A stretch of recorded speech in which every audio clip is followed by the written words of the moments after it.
Hi, welcome to my channel Vino Karthi. இன்றைக்கி சங்கரா மீன் குழம்பு ஃபுல் வீடியோ தான் பார்க்க போகிறோம். வாங்க வீடியோக்குள்ளே போகலாம்.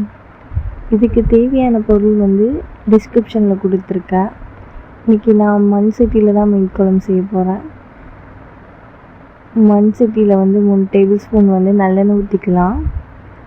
1 டேபிள் ஸ்பூன் கடுகு, 1/2 டேபிள் ஸ்பூன் வெந்தயம்.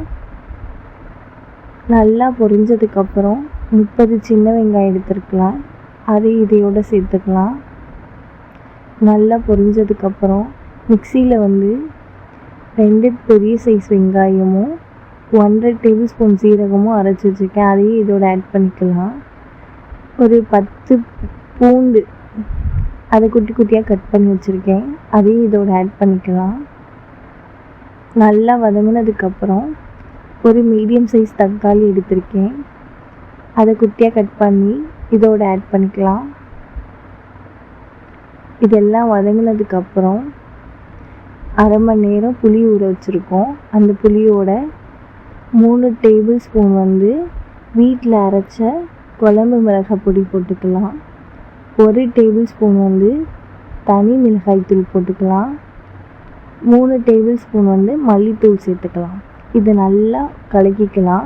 இதோட நான் உப்பு சேர்த்துக்கிறேன். லாஸ்ட்டாக கருவேப்பிலையும் சேர்த்துக்கிறேன். எங்கிட்ட பச்சை கருவேப்பிலை இல்லை, அதனால் காஞ்ச கருவேப்பிலை போட்டிருக்கேன். இங்கே பச்சை கருவேப்பிலையே போட்டுக்கலாம். இதெல்லாம் ஆட் பண்ணிவிட்டு அந்த தக்காளி வதங்கினதுக்கப்புறம் இந்த புளி கரைச்சி வச்சுருக்கோம்ல, இந்த உப்பு வரப்பு செக் பண்ணிவிட்டு இதோட ஆட் பண்ணிக்கோங்க. நல்லா கலக்கி விட்டுக்கோங்க. கலக்கினதுக்கப்புறம் 3 பச்சை மிளகாய் போட்டுக்கலாம். பச்சை மிளகாய் போட்டு தட்டு போட்டு க்ளோஸ் பண்ணிடுங்க. ஒரு 7 மினிட்ஸ் நல்லா குழம்பு கொதிக்கட்டும். அப்போ தான் அந்த பச்சை வாசனை எல்லாம் போகும். நல்லா குழம்பு கொதிச்சிருச்சு. இப்போ மீன் சேர்த்துக்கலாம். மீன் தலை மட்டும் போட்டுக்கலாம். போட்டுட்டு ஒரு கொதி வந்தோடனே ஆஃப் பண்ணிடுங்க, இல்லாட்டி மீன் உடஞ்சிரும். நான் ஒரு கொதி வரும்போது அந்த இறக்கும்போது ஸ்டேஜில் மாங்காவும் சேர்த்துக்கிறேன். மாங்காய் ஆட் பண்ணதுக்கப்புறம் அடுப்பு ஆஃப் பண்ணிடுங்க, இல்லாட்டி மாங்காவும் குழஞ்சிரும், மீனும் நமக்கு உடஞ்சிரும். ஆஃப் பண்ணுற ஸ்டேஜுக்கு முன்னாடி அந்த மாங்காய் போட்டு இறக்கிடுங்க.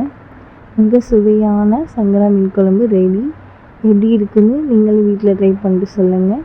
இந்த வீடியோ பிடிச்சிருந்தா லைக் பண்ணுங்கள், ஷேர் பண்ணுங்கள், சப்ஸ்கிரைப் பண்ணுங்கள். தேங்க்ஸ் ஃபார் வாட்சிங்.